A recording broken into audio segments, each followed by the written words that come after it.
जय श्री श्याम दोस्तों, आस्तिक कहानियों में आपका स्वागत है। आपने 12 ज्योतिर्लिंगों के बारे में सुना होगा, जिनमें से सर्वप्रथम है सोमेश्वर महादेव ज्योतिर्लिंग। श्री सोमनाथ मंदिर की कथा और उसका इतिहास और महत्व, आइए जानते हैं उसके बारे में। ओम नमः शिवाय। गुजरात प्रांत के काठियावाड़ क्षेत्र में समुद्र के किनारे सोमनाथ नामक विश्व प्रसिद्ध मंदिर में यह ज्योतिर्लिंग स्थापित है। पहले यह क्षेत्र प्रभास क्षेत्र के नाम से भी जाना जाता था। यहीं भगवान श्री कृष्ण ने जरा नामक व्याध के बाण को निमित्त बनाकर अपनी लीला का संवरण किया था।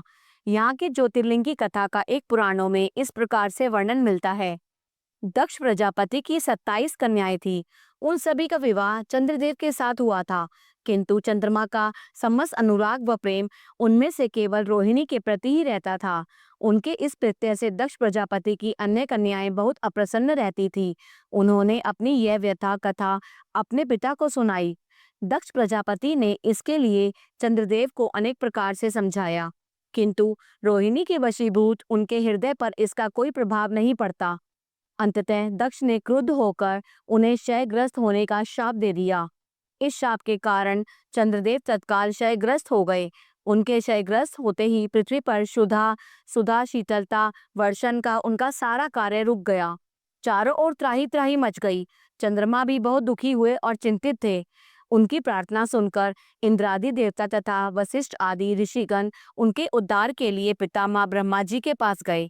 सारी बातों को सुनकर ब्रह्मा जी ने कहा, चंद्रमा अपने शाप विमोचन के लिए अन्य देवों के साथ पवित्र प्रभास क्षेत्र में जाकर मृत्युंजय भगवान शिव की आराधना करें। उनकी कृपा से अवश्य ही उनका शाप नष्ट हो जाएगा और वे रोग मुक्त हो जाएंगे। उनके कथनानुसार चंद्रदेव ने मृत्युंजय भगवान की आराधना का सारा कार्य पूरा किया। उन्होंने घोर तपस्या करते हुए 10 करोड़ बार मृत्युंजय मंत्र का जप किया। इससे प्रसन्न होकर मृत्युंजय भगवान शिव ने उन्हें अमरत्व का वर प्रदान किया। उन्होंने कहा, चंद्रदेव तुम शोक ना करो, मेरे वर से तुम्हारा शाप मोचन तो होगा ही साथ प्रजापति दक्ष के वचनों की रक्षा भी हो जाएगी। कृष्ण पक्ष में प्रतिदिन तुम्हारी एक एक कला क्षीण होगी, किंतु पुनः शुक्ल पक्ष में उसी क्रम से तुम्हारी एक एक कला बढ़ जाया करेगी। इस प्रकार प्रत्येक पूर्णिमा को तुम्हें पूर्ण चंद्रत्व प्राप्त होता रहेगा। चंद्रमा को मिलने वाले इस वरदान से सारे लोकों के प्राणी प्रसन्न हो उठे।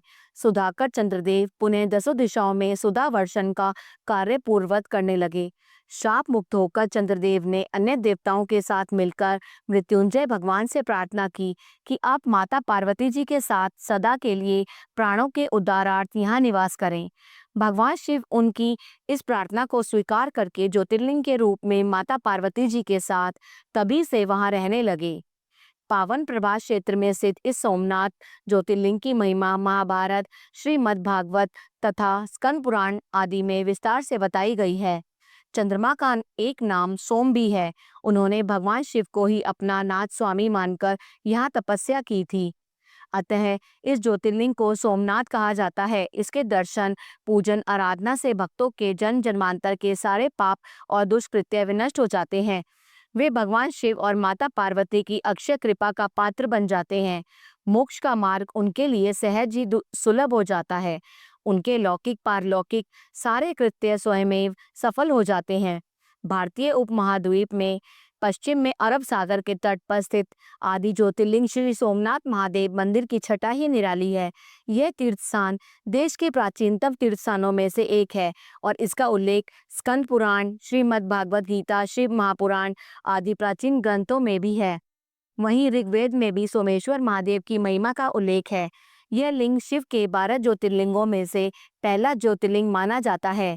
ऐतिहासिक सूत्रों के अनुसार आक्रमणकारियों ने इस मंदिर पर 6 बार आक्रमण किया। इसके बाद भी इस मंदिर का वर्तमान अस्तित्व इसके पुनर्निर्माण के प्रयास और सांप्रदायिक सद्भावना का ही परिचायक है। 7वीं बार यह मंदिर कैलाश महामेरु प्रसाद शैली में बनाया गया। इसके निर्माण कार्य से सरदार वल्लभ भाई पटेल भी जुड़े रह चुके हैं।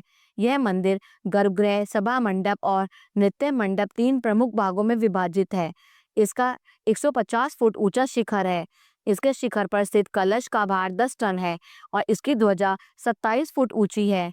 इसके अबाधित समुद्री मार्ग रिष्टाम्भ के विषय में भी ऐसा माना जाता है कि यह समुद्री मार्ग परोक्ष रूप से दक्षिण ध्रुव में समाप्त होता है। यह हमारे प्राचीन ज्ञान व सूझबूझ का अद्भुत साक्ष्य माना जाता है। इस मंदिर का पुनर्निर्माण महारानी अहिल्याबाई ने करवाया था। धार्मिक महत्व पौराणिक अनुश्रुतियों के अनुसार सोम नाम चंद्र का है, जो दक्ष के दामाद थे। एक बार उन्होंने दक्ष की आज्ञा की अवहेलना की, जिससे कुपित होकर दक्ष ने उन्हें श्राप दिया था और उस प्रकाश दिन प्रतिदिन धूमिल होता जाएगा। जब अन्य देवताओं ने दक्ष से उनका श्राप वापस लेने की बात कही, तो उन्होंने कहा कि सरस्वती के मुहाने पर समुद्र में स्नान करने से श्राप के प्रकोप को रोका जा सकता है। सोम ने सरस्वती के मुहाने पर स्थित अरब सागर में स्नान करके भगवान शिव की आराधना की। प्रभु शिव यहाँ पर अवतरित हुए और उनका उद्धार किया। वह सोमनाथ के नाम से प्रसिद्ध हुए। जय श्री श्याम।